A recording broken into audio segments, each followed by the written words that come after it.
Muli, isang magandang umaga ang aking pinapaabot sa lahat ng ating mga taga-subaybay. Dito po tayo ngayon sa ating programa sa LTAP Media Ministry, ang pahayag ng katotohanan. Sa oras na ito ay ating pong babatiin ang ating mga kaibigan diyan po sa lugar ng Cavite. Nariyan po ang aking pinsan, si Sister Bang Francisco.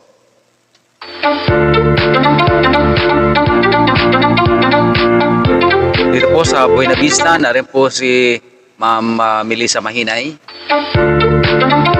All the way from Saudi Arabia, narin po ang ating masugid na taga-subaybay, Sister Leah T. Guzman. At yan po sa Japan, narin din po si Sister Casardo. Yan po sa lugar ng Antipolo, narin din po si Sister Glo Batirna. Yan po sa lugar ng Panukulan, Quezon, nariyan si Sister Liwanag Abillanida.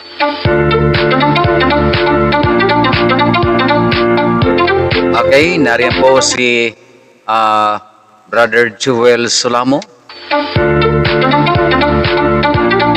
Ang ating pong kaibigan dyan sa lugar ng Ipapanan, nariyan po si Roselyn Masong.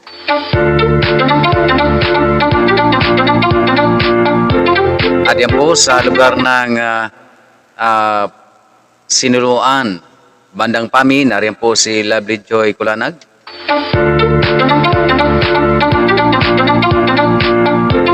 Nariyan po si Sister Elma Aribalo.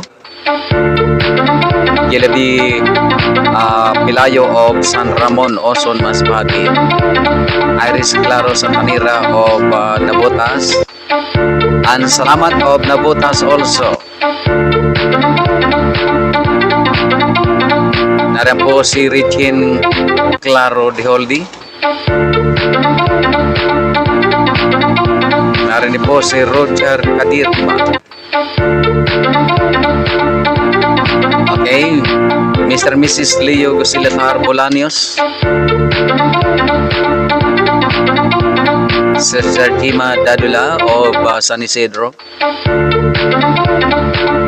Soner de Hito of Lopan, Quezon.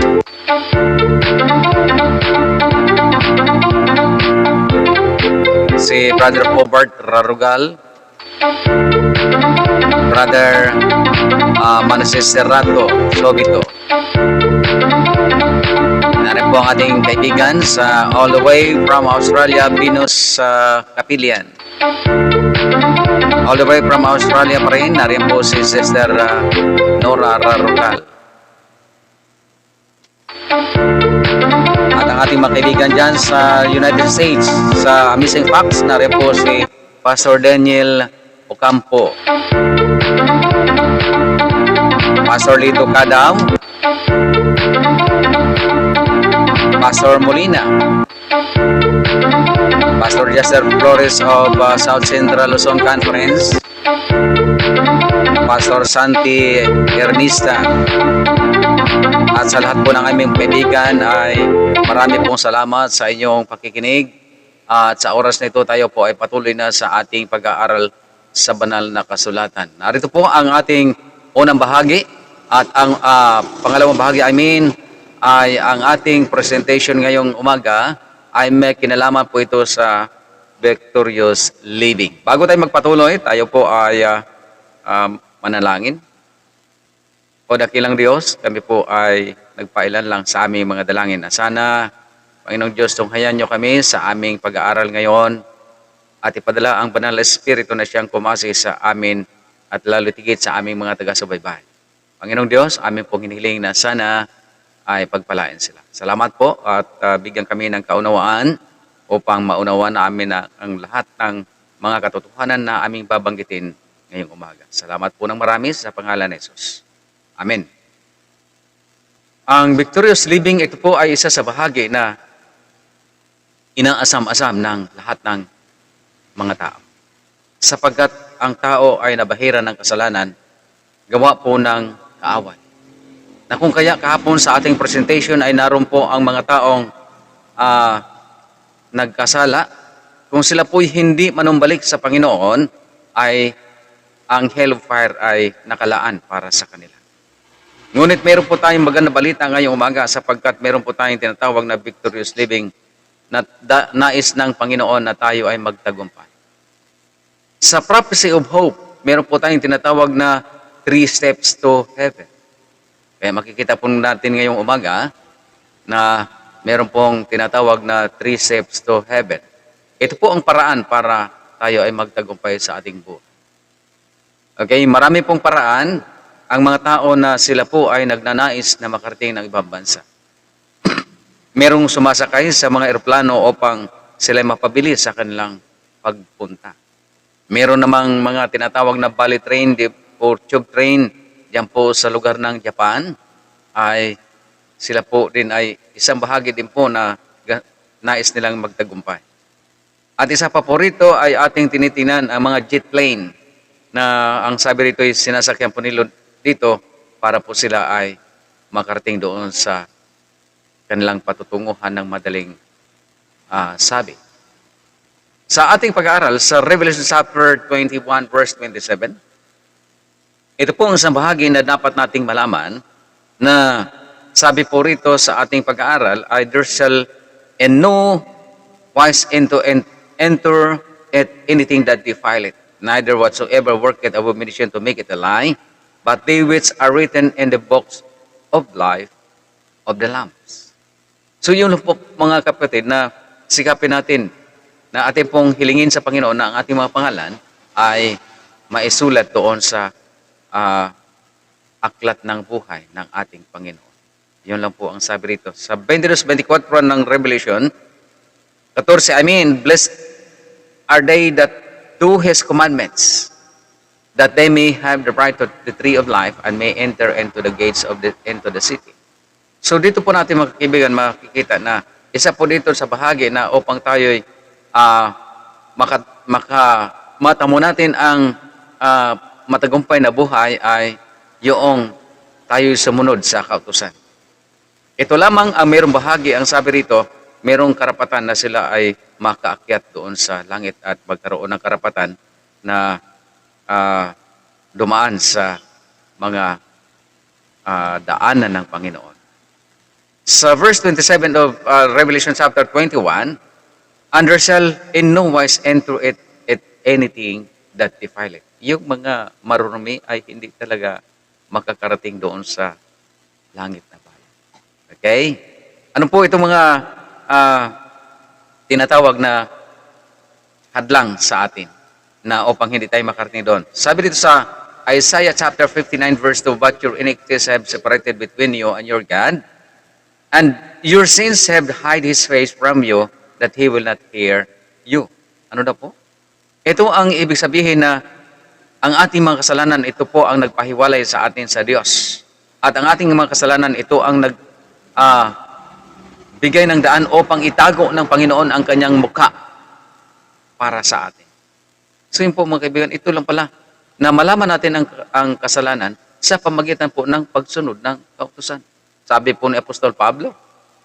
Kaya hindi po totoo yung sasabihin na natin na at kami naman ay kaya ding magtagumpay.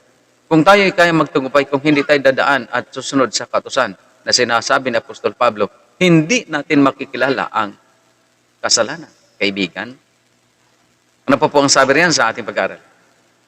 Ang unang bahagi ng 3 steps of heaven, step 1 is to have our sins forgiven. Na kailangan lamang mga kaibigan na ang ating unang hakbang dito ay kailangan ng ating kasalanan ay mapatawad. Okay? Narin po ang ating Panginoong Kristo. Meron pong kondisyon. Ang kapatawaran. Ang una ay ang repentance. Yung pagsisisi, na totoong pagsisisi mga kaibigan, hindi yung pagsisisi ngayon, bukas ay hindi na. Pagkatapos, meron pong pangalawa dito sa conditions of forgiveness ay yung tinatawag nating confession. Ating ipapahayag ating kasalanan, hindi yung ating itatago. And then, ano po ang sabi rito? Sa unang bahagi, ang repentance ay yung kung nagkasala po tayo, ang sabi dito sa 1 John, ah, ay kilalanin natin ang ating kasalanan. Pagkatapos sabi sa Romans chapter 3 verse 23, sapagkat tayong lahat ay nagkasala. Ano daw po, walang exemption dito mga kaibigan na tayo pong lahat ay nagkasala. Ang buong sanlibutan, ito'y nabahiran ng kasalanan dahilan po sa kaaway. Kaya kaibigan, sabi po rito sa Romans chapter 6 verse 23, for the wages of sin is death, but the gift of life is the gift of God is the eternal life. Ang sabi po rito. Yung kabayaran ng kasalanan ay kamatayan, ngunit ang kaloob ng Panginoong Jesucristo ay ang buhay na walang hanggan. So sabi rito ay salvation is a gift. Ano na po ang kaligtasan ay biyaya. Kaloob ng Panginoon na walang bayad. Ephesians chapter 2 verse 8 to 9, for by grace ye are saved through faith, and that are not of yourselves, it is the gift of God, not of works, lest any man should boast.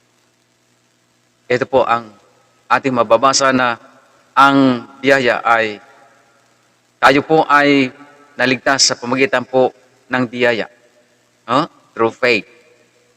Alright. Sabi po rito na meron po tayong paraan upang tayo ay mapatawad. Romans chapter 2 verse 4, or despisest thou the riches of His goodness and forbearance and long suffering, not knowing that the goodness of God leadeth thee to repentance. Yung kabutihan, yung pagtitiyaga ng Panginoon at ang kabutihan ng lahat na pagkaalam natin na ang kabutihan ng Diyos, ito ay patungo sa ating pagsisisi.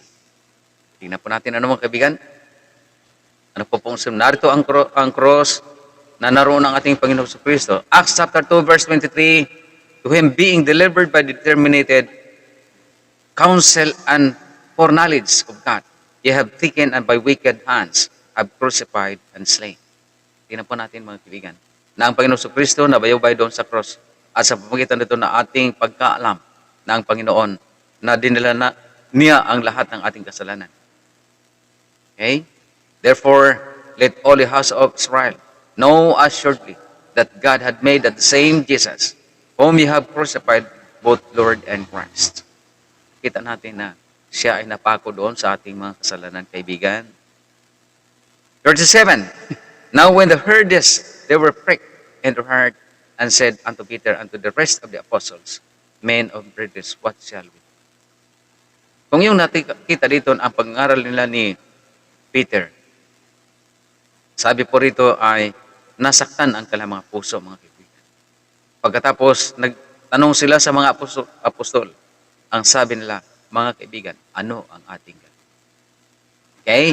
Sa verse 38, sabi po dito ni Peter, and then Peter said unto them, repent.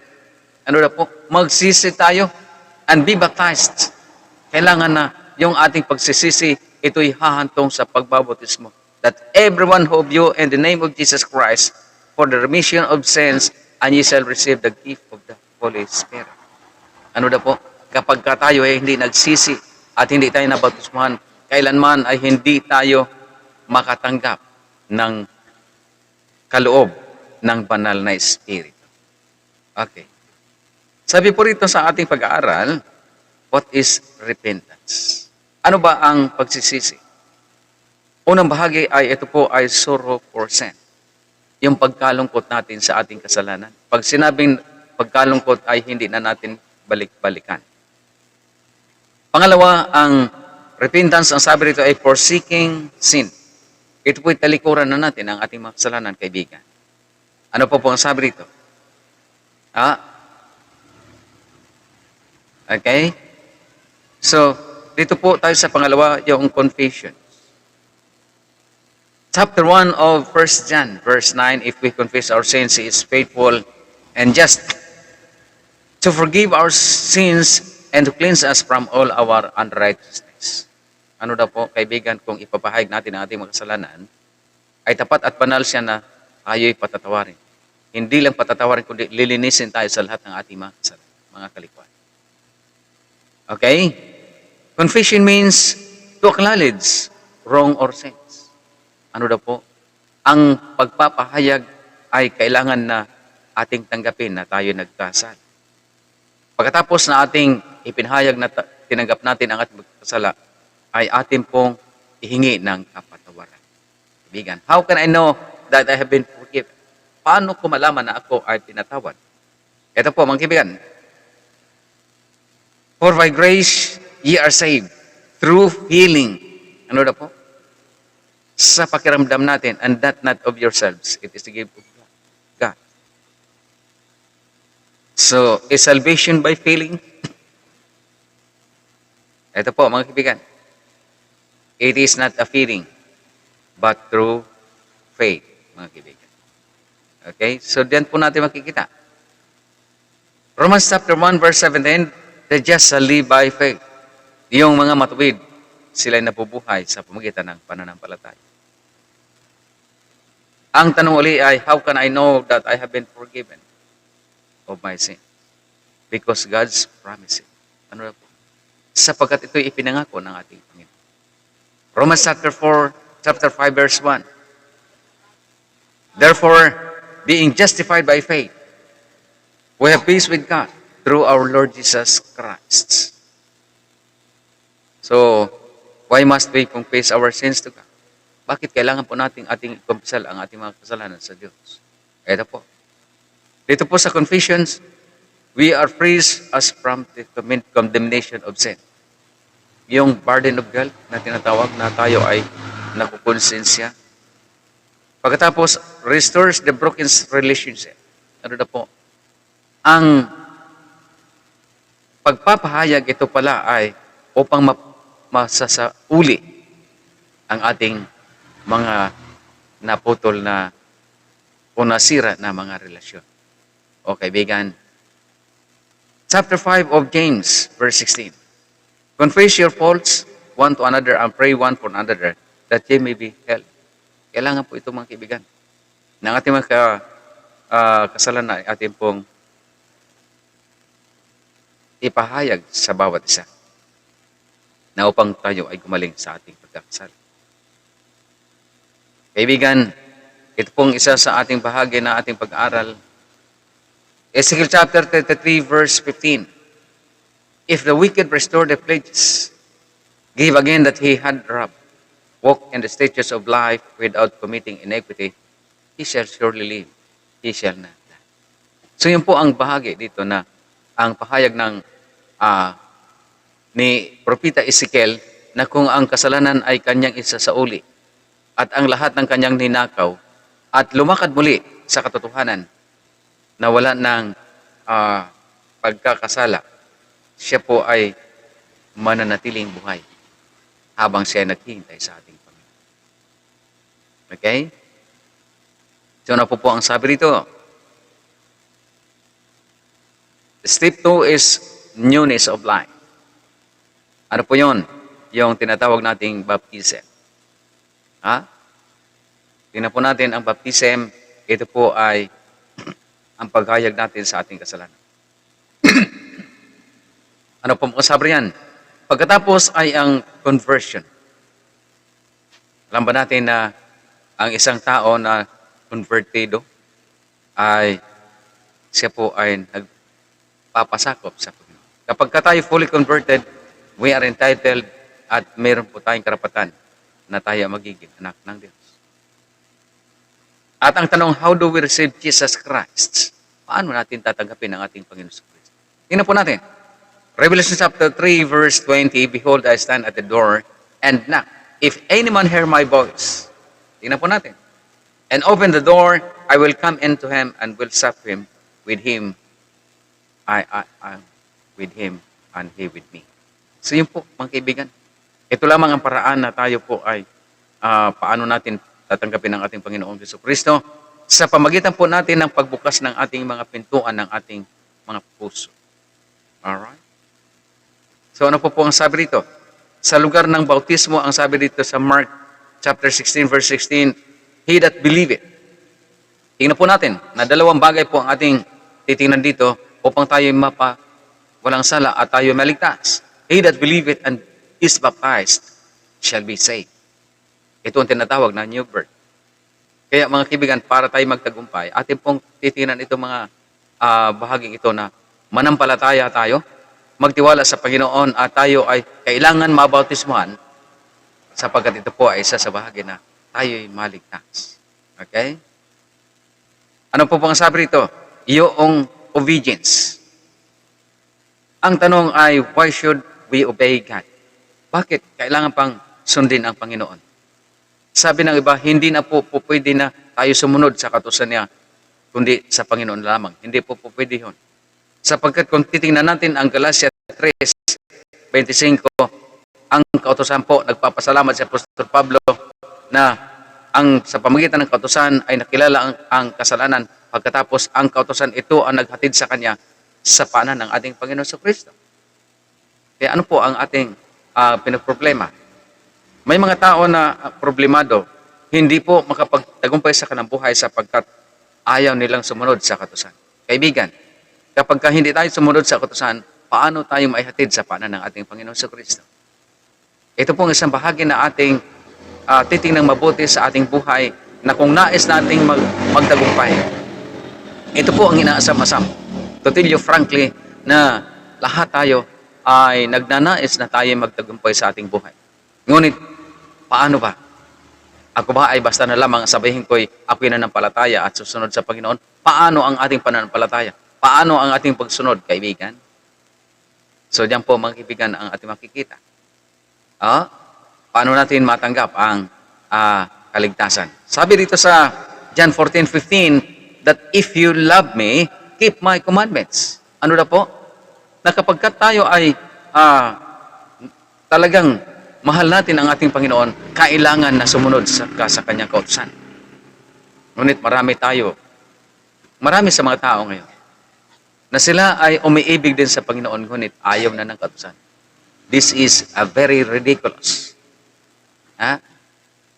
Bakit sinabi ko? Sapagkat ito po ay mahirap pong paniniwalaan ang isang tao na umiibig sa Panginoon, ngunit ayaw sumunod sa kautusan ng Panginoon. Nakuha po ninyo? Na dapat ay tayo ay sumunod. Kung nagpapakita tayo at nagsasabi, ipapahayag natin sa ating mga labi na iniibig ko ang Panginoon, ngunit ang aking mga gawa naman ay hiwanay at ayaw sumunod sa kanyang kautusan. Useless, kaibigan. It is nonsense ang sabi rito. Step 3, sabi rito, we have that kind of loving obedience. Yung pagsunod na may pag-ibig. Hindi yung sumunod ka lamang dahil sa iyong kaibigan. Sumunod ka lamang dahil sa iyong halimbawa, ikaw ay binigyan ng mga bagay na ikabubuhay. Hindi po yun dapat, kaibigan. Hindi yung pag-ibig, ito po ay binayaran ka, kaibigan. Ang pagsunod dito na walang bahid, dungis. Ang sabi rito sa Revelation chapter 21 verse 27. Okay? Sa verse 14 ay ang sabi po rito, ulitin po mga kaibigan, na walang tao na nagtagumpay na hindi makarating doon sa langit. Kung siya naman ay hindi sumunod, kahit na sabihin niyang, ako naman ay nanagumpay, mali ho yun. Bakit? Hindi siya makakapasok sa langit sapagkat hindi siya sumunod sa kautusan. Yan po ang isang bahagi na ating pag-aaral, kaibigan. Hebrews chapter 9 verse 9. Sabi dito, He became the author of eternal salvation unto all them that obey Him. Tingnan po natin, kaibigan. Ito po ang kondisyon, kaibigan, na siya po ay naging author ng eternal, siya ang gumagawa ng eternal salvation. Ang sabi rito, para kanino? Doon po sa lahat na sumusunod sa Kanya. Alright? And then, narin po ang Panginoong Kristo doon sa cross, nabayobe po siya alang-alang sa pagpapatawad sa ating mga kasalanan. Pagkatapos, ang sabi niya dito, that we have that victory over sin if we will obey Jesus Christ in our life. Ano po bang sabi rito? How to be victorious? Kailangan natin na sumampalataya sa At kaibigan, ngayong umaga, na tayo lamang ay kailangan ng ating buhay ay ating idulog sa Kanya. And let Christ manipulate in our life. Because only Jesus Christ have that kind of eternal life. Kung wala tayo dito, kung wala ang Kristo sa buhay natin, kahit na sabihin natin na tayo nagtagumpay na, mali pa rin kaibigan, hindi ka pa rin karapat-dapat na umakyat doon sa langit. Kapag ka tayo nagtagumpay, ang totoong tagumpay sa buhay ay makita sa buhay natin at ang pagsunod at pag-ibig natin sa ating Panginoon. Hindi makita sa ating mga salita, kundi makikita sa ating mga gawa. Sabi po ng James chapter 2, yun po ang sinasabi niya. So kaibigan, nais mo bang magtagumpay sa iyong buhay? Nais mo ba na ikaw ay makarating doon sa langit na bayan? Kung ikaw ay handa mga kaibigan, nais mo ba na ikaw ay tumayo diyan sa iyong kinalagyan? O itaas man lang ang iyong kamay na ikaw ay aking idadalangin, na ikaw at ako, ang Panginoon lamang ang nakakalam nito. Ating ipakita sa buong sanlibutan na ikaw kaibigan ay handang magsisi at manumbalik sa Panginoon, tanggapin ang buong katotohanan ito. Ngayong oras na ito, ikaw po ay aking idadalangin. Salamat po, Panginoon. Narito po ang aming mga kaibigan na sila po ay handa na lumapit at magpasakop sa inyo. Panginoong Diyos, tatakan ito ng banal na Espiritu ang aming mga dalangin na sana, Panginoong Diyos, ay makarating kami dyan sa langit na bayan upang kami ay magtagumpay dito sa sanlibutan na puno ng kasalanan. Kami umaasa, Panginoong Diyos, na isulat ang aming mga pangalan diyan sa aklat ng buhay. 10 ng aming mga kaibigan, ang aming mga pamilya na kinakatawanan. Panginoong Diyos, aming pundalangin na sana sa muli niyong pagdating ay walang isa na mahuwalay, kundi kaming lahat ay sama-sama. 10 ang aming mga kaibigan, ang mga taga-subaybay namin sa aming programa, na sana, Panginoong Diyos, isa sila na makatanggap ng buhay at magtatagumpay. Salamat po ng marami sa pangalan ni Jesus. Amen. Salamat po at muli ang inyong abang lingkod si Brother Doming at ang aking kasama sa gawain, ang aking buong pamilya ay nagsasabing maraming salamat po sa inyong lahat at sa muli nating pagkikita at sa ganito ring oras ang ating programa.